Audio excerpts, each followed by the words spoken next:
শুক্রবার সকাল 11:30টায় খাগড়াছড়ি জেলা বিএনপি কার্যালয়ে খাগড়াছড়ি সদর উপজেলা ও পৌর স্বেচ্ছাসেবক দলের কর্মী সম্মেলন অনুষ্ঠিত হয়। সম্মেলনের আয়োজন করে বাংলাদেশ জাতীয়তাবাদী স্বেচ্ছাসেবক দলের খাগড়াছড়ি জেলা কমিটি। বেলুন ও পায়রা উড়িয়ে এবং জাতীয় ও দলীয় পতাকা উত্তোলনের মাধ্যমে সম্মেলন উদ্বোধন করা হয়। খাগড়াছড়ি প্রতিনিধি বিপ্লব তালুকদারের তথ্যচিত্রে বিস্তারিত জানাচ্ছেন লাবণী আক্তার।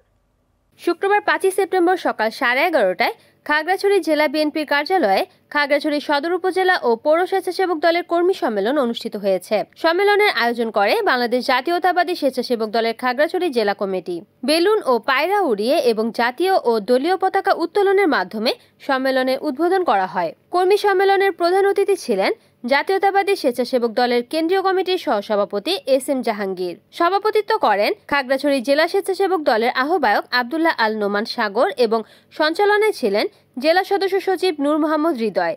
অনুষ্ঠানে বক্তব্য রাখেন জাতীয়তাবাদী স্বেচ্ছাসেবক দলের কেন্দ্রীয় কমিটির যুগ্ম সম্পাদক রফিকুল ইসলাম রফিক, কেন্দ্রীয় কমিটির সাহিত্য ও প্রকাশনা সম্পাদক হাফিজুর রহমান হাফিজ সহ ধর্ম বিষয়ক সম্পাদক অপূর্ব হালদার, জেলা স্বেচ্ছাসেবক দলের সিনিয়র যুগ্ম আহ্বায়ক একরাম হোসেন রানা এবং জেলার বিভিন্ন উপজেলার নেতৃবৃন্দ। সম্মেলনে খাগড়াছড়ি সদর ছাড়াও জেলার 9টি উপজেলার বিপুল সংখ্যক স্বেচ্ছাসেবক দলের নেতাকর্মীরা অংশ নেন। রিপোর্ট করেছেন খাগড়াছড়ি প্রতিনিধি বিপ্লব তালুকদার, NN টিভি।